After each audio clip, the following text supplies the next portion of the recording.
everybody? It is Alex from Heavy New York calling from the quarantine zone again, and this time we return with Max Cavalera of Soulfly. Great to be able to talk to you today, man. Thanks for being here. My pleasure, man. Good to be here with you.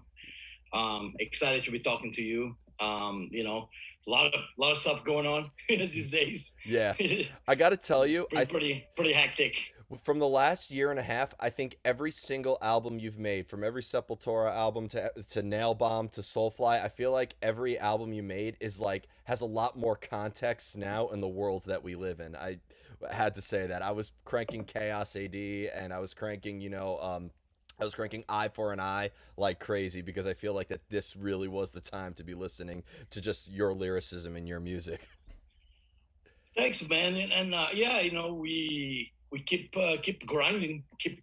I love this. I do this because of my passion and commitment for metal is huge. And the last thing I did was Go Ahead and Die, and that was with my son Igor Amadeus, and I love the reaction that Go Ahead and Die guy. It was amazing. The support was great. It was fun to work with my son like that during the pandemic. Um, the record came out really cool. It was like a throwback return to my own metal roots of the '80s, and that was just pure fun, man. Just like no stress, just fun.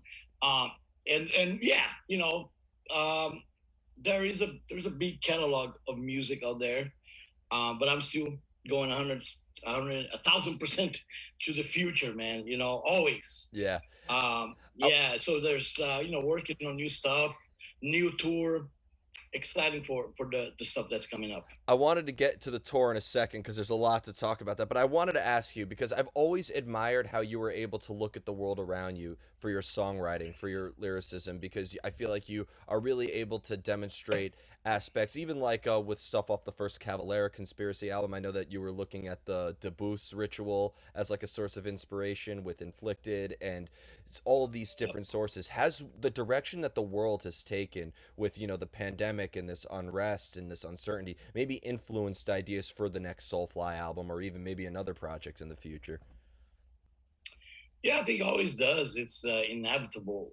The situation you're in, somehow always, and that's the beautiful thing about music, that you let those situations have an impact on you and your songwriting and your lyrics, and you get to, some people they do it many different ways, and I think I always been inspired by stuff that happens around me through my whole career. You're right, like Inflicted was definitely going back to the Indonesia ritual, influenced that.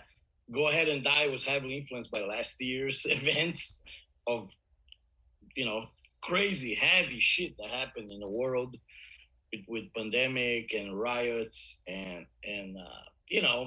police brutality. The album has is heavy. Have a lot of that in it, and like early stuff.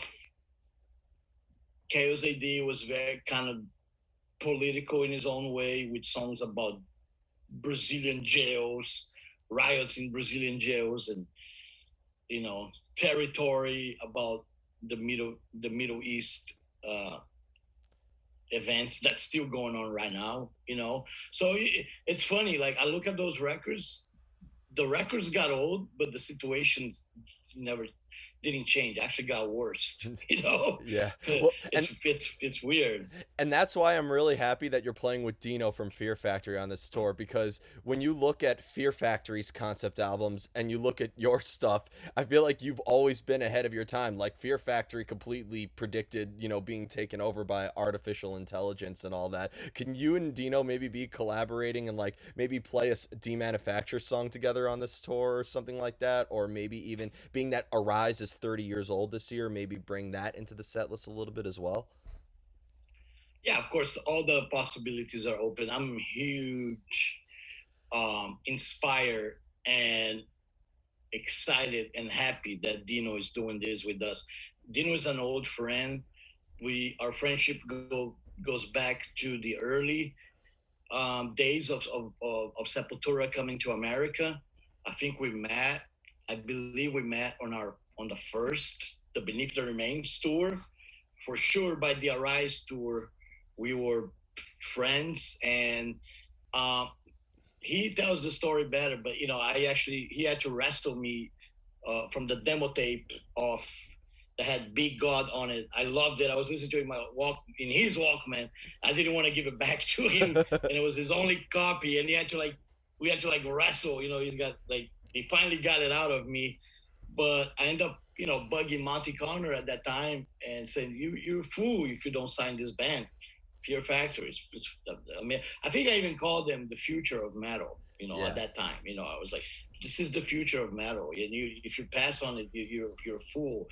And and then Monty signed them, and the rest is history, as they say. Uh, and that's why I think this link, this possibility, the situation that happened, and we needed somebody to fill in. I couldn't think of a better person than Dino, musically and as a friend. Because yeah, we still we still very hurt, mostly from the stuff that Rizzo's been saying. It hurts us a lot, and it's good to have a friend there that you can talk about it. And then musically, I think it's insane to think of songs like uh, especially the songs that have crunchy guitars. I close my eyes and I imagine Dino's sound on some of those songs, Yeah. like Downstroy, and Babylon, with just all the because there's a lot of chugging. Soulfly always had chugging, but Dino is a whole nother level of chugging. Yeah. I mean, It's, I think when you play Jump the Fuck Up or Eye for an Eye, just when I thought those songs couldn't get heavier, they're gonna get heavier now. And they're just gonna get heavier and more insane and tighter and just I think it's awesome. I'm super excited for the tour. And yeah, there's a big possibility of all those things. Throw some Fear Factory um, songs on the list. Throw some Arise. It's a celebration. We're celebrating going on tour again finally after 2 years of being locked up. So yeah, we're looking forward to this tour. Probably I'm looking forward to this tour more than probably any other tour I ever did. yeah, It's like I'm more excited for this than anything else I ever done. It's crazy. yeah. After you don't think that after 30 years of touring you're gonna get to this point, but it happened. So it's cool. I was at Gramercy Theater recently. They just had their first metal show back there. Between the Buried and Me just did 2 nights there, and I was talking with, I'm friends with all the staff at that venue. They're very excited to have you back too, because every time you've come to Gramercy Theater, whether it was for the Soulfly tour or the Return to Roots tour, it always is almost like a convention, because it is sort of like that family sort of, like, it really has a family friendly vibe behind it. So like they're just always happy. Like you would think that shows with tons of crowd surfing and mosh pitting and craziness, that like they're always nervous. They said they always look forward to like the big metal shows like Soulfly, so they're excited to have you back Yeah, as well. yeah.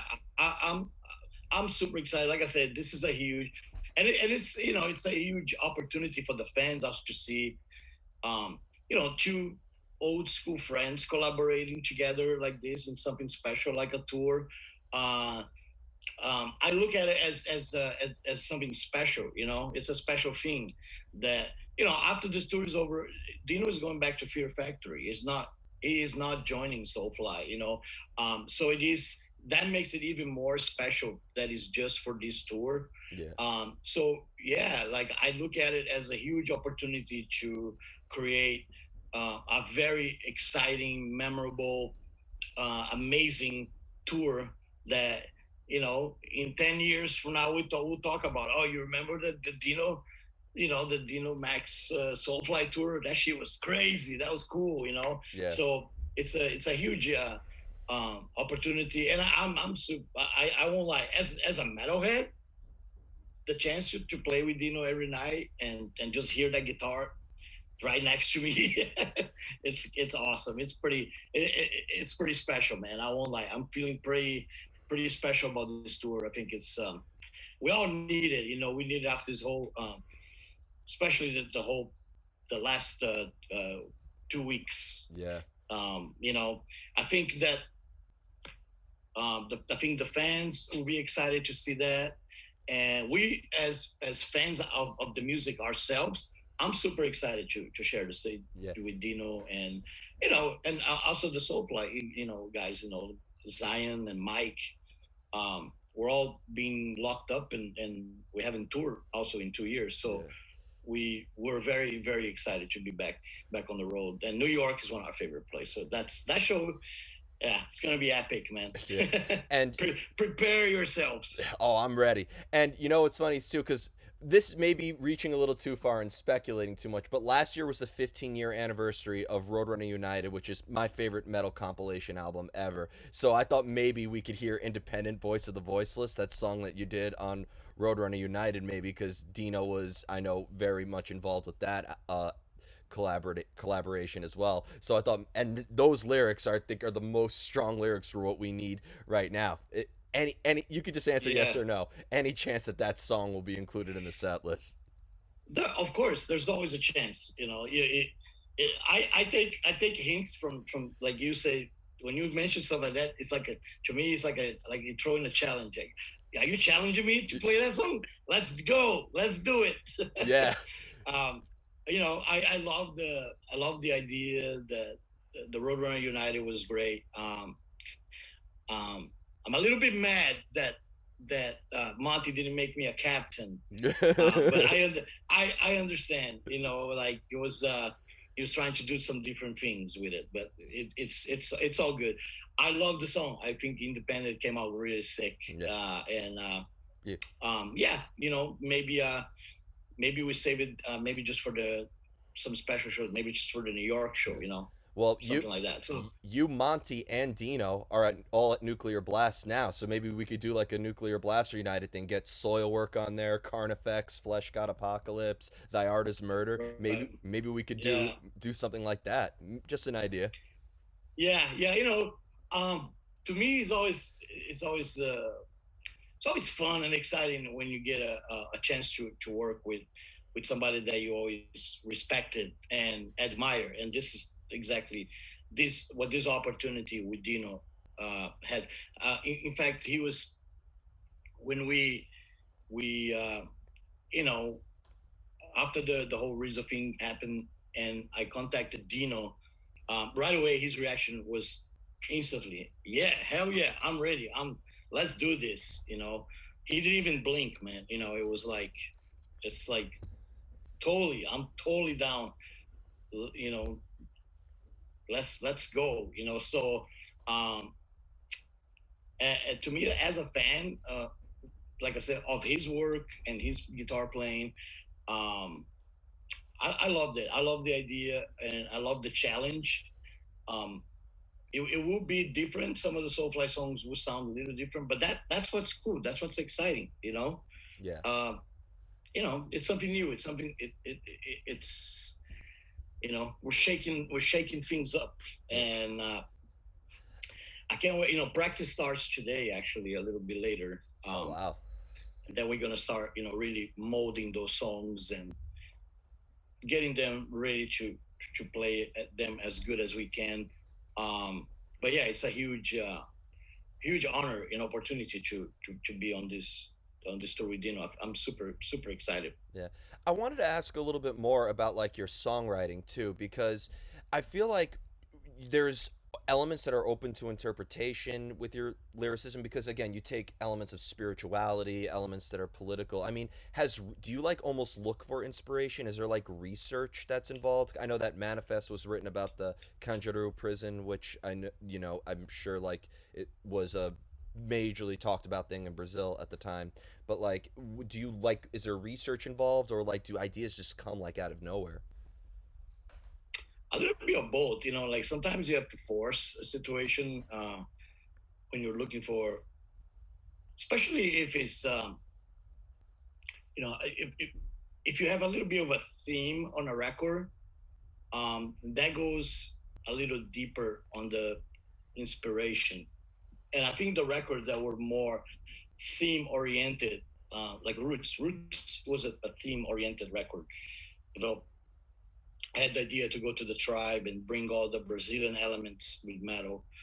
Um, I think Prophecy is a theme oriented record with prophetic kind of lyrical ideas, stuff like Living Sacrifice and Mars, and the song Prophecy itself.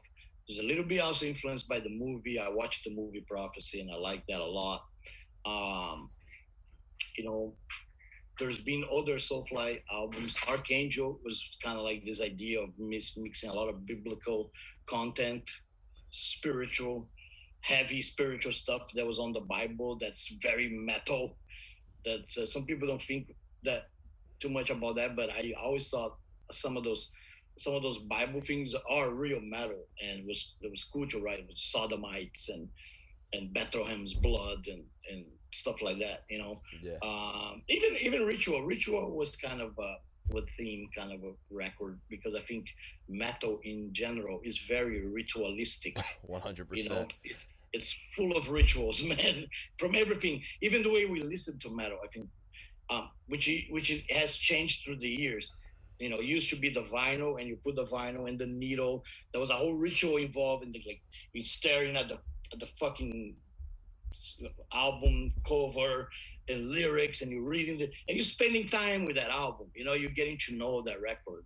Um, the CD kind of changed that a little bit, but it was still a ritual even with the CD. And then the internet came and changed it again, and now you spend time with your computer. Yeah. But it's still a ritual. The ritual continues, And I think a lot of the stuff in metal is, to me, it was fun to call the record Ritual, and make the distinction between um, why metal is so connected to rituals. I thought it was really um, kind of cool to touch on that um, era area of ideas, and then really cool stuff came out of Ritual. I love that Behind the Eyes with Randy from Lamb of God. That was a sick tune. Red vocal sounds awesome. Yeah. There was really cool stuff like The Summoning, which is about the colonization of countries, South America, Central America, and all the invaders came enforcing religion on the Indians by force. You know, uh, Under Rapture had Ross from Immolation, one of my favorite death metal bands, and Ross did an amazing vocal job on it. So yeah, Ritual was a cool record to make, and I'm excited for the next Soulfly. That's for next year. Yeah, and sort of like, does your personal experiences also ever influence your songwriting as well? Because I mean, you've been through a lot, just as an artist. We Yeah, are what we create. Pun sort of intended in there, but like, yeah, but I think you've experienced a lot of devastating aspects of life, but also beautiful aspects of life. Having such a great family and really connecting with a lot of people as well. Does your personal experiences also influence on how you write as well? oh yeah, yeah. Like songs. I always use the example of music as a weapon. And that's really true to a lot of the a lot of the songs is what got me through life. Like all the way back from the Sepultura days. Uh, the Sepultura stuff, the inner self, man. The inner self is a diary. It's a page out of a diary. I really didn't I never wrote in a diary in my life. But if I had a diary, inner self, the lyrics of inner self will be on the pages of this diary. Walking these dirty streets with hate in my mind, feeling scorn of the world. I won't change. I won't follow your rules, whatever. It's like I'm telling how my life was in Brazil as a young 22, 23-year-old, pissed off third world kid. I was feeling that, and that went right into the songs. Another song that's very personal is "Boom" from Primitive. You know, and I wrote it. It was a guy that you know we didn't really like him around, and he was, you know, he was talking shit. So boom, we I made a song about this situation. You know, which kind of helps you, you know, like go through life. And yeah, you know, like I said, if you're using music as a weapon, then you have to do the same with the lyrics, you know. And it's a powerful thing. It's a, you know, when you say those words and you connect with the fans saying those words and they're saying that with you, it becomes something quite powerful, and it's amazing, you know. And I love that. And I also love that interpretation is so different too. Some people have totally different interpretation of what I wrote to what they hear. It's night and day, but Yeah. that's okay. The That's part of it, the you the know. the best way I've always been able to describe your catalog, whether it is Sepultura, Soulfly, even Killer Be Killed, even I've always said it's music for moments of defeat, but it's also music for moments of victory at the same time. I feel like it's there for your pain during defeat, but it's there for your great emotions during triumphing over pain. I feel like you have the best aspects of both worlds. They're victory anthems and moments of despair. Yeah, and I think uh, the hardest ones I think to write, of course, is when you're down. You know, when you're feeling down, then you need to something to um, you need to attach into something that you believe to get stronger. You know, to get to find strength. You know, and and that's what metal does to me, man. You know, that's the thing that I listen to metal in my own private life to get pumped. Like before the show, I always put the stuff that I'm gonna get pumped to listen to before I go play a show. You know, um, metal always had this effect on me, and I love that. I love that they does that, and now I see that it has the same effect on the fans of the stuff that I am doing. You know, so it's really cool to see the kind of you know, it goes kind of like full circle. You know, actually, because if you think about it, the metal stuff influenced me. I use as a weapon in my life. I end up creating my own music. I use that as a weapon, and that gets translated into thousands of fans out there that feel the same way that I do, which is goes back to my teenage years listening to metal, and I still feel like that today about metal. I love metal, you know. But yeah, I think it's I like that analogy that you made of the defeat Mhm. and the victory together, you know. Thank you. And yeah, because life is full of battles, right? Yep. That's what it is, man. Life is. It's always battles, and you know, you can't win all of them. Yep. Sometimes you lose some of them, and it's up to you to get back on your feet and keep fighting, you know. And Definitely. that's like, I think that's the hardest thing, and the most important thing is when you get knocked down to get back up. You Yeah. know, that's really important. Definitely. And the final question I wanted to ask you is because it's great to see Soulflies coming out on the road, but I feel like you have a lot to catch up on because the Go Ahead and Die album again was incredible. I was saying I was at that infamous Madball show in the park in New York City. I don't know if you've read about that or seen about that, but like you Yeah, know, and I thought Go Ahead and Die would have been one of the perfect bands to play that too because of everything yeah. that's a really good throwback punk. There's a bunch of DIY clubs who are waiting for you to bring that on the road. But also, we had New Killer Be Killed last year as well. So, is there a chance we can maybe be getting some more touring off of the other projects outside of Soulfly as well? I hope so, man. I hope next year we can do. Um, you know, it's been announced actually. Maryland Death Fest. We're doing Beneath the Remains and Arise um, with my brother Igor. I'm very excited for the show because it's a huge festival. It's an awesome festival. The lineup is incredible, and I'm so happy to be one of the. You know, we were one of the headliners, man. That's kind of blows my mind. And that's gonna be fun playing those old classics for the fans yeah. So I think we're gonna do a tour around that the festival, around the Maryland Death Fest, and the other stuff. Yeah, I love to do a Go Ahead and Die tour, because the Go Ahead and Die is cool because it's more underground, and Yeah. so you don't really need to go to the big places, the big venue. You go to the shitholes, you know. Yeah. Well, I saw it right before the world ended in 2020. I saw you at St. Vitus, and that would be a great place for Go Ahead and Die to play. Like, Perfect, yeah, perfect. Yeah, that kind. Um, it, it's made for those kind of venues. yeah, Small, but what everybody that's there is there because they love what they're about to see. There's no you're not there by accident. yeah.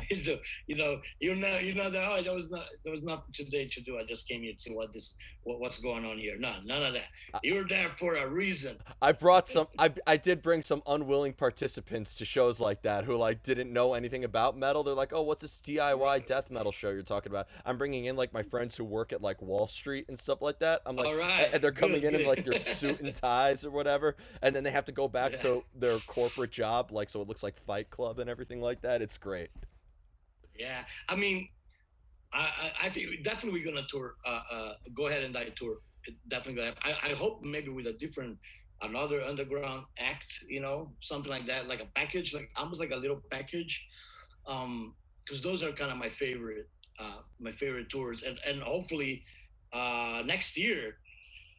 I even joke a little bit with Dino. I say, Dino, next year we have to do a Soulfly Fear Factory. Like my favorite package would be Soulfly Obituary Fear Factory, with no headliner. Everybody headlines one night. Oh, that's a great deal. That would be How great. cool is that? How cool is that, right? Because I don't want, we don't need to headline every night. It's okay it'll be cool to see Fear Factory the next day, then Obituary the next day, but that to me that would be one of the dream come true tours if we can pull that off for next year. It'd be fucking insane. Awesome. Well, Max, always great to talk with you, and I'm looking forward to seeing you September 1st at Gramercy Theater. That's my birthday month as well, so there'll be a lot to celebrate that day. Well, Yeah, but thank you. hell yeah! Happy metal birthday! Thank you, and we'll see you next time. Everybody, Max Cavalera of Soulfly. All This right, is Alex from Heavy New York. We'll see you next time. Thanks a take lot, care, man. Alex.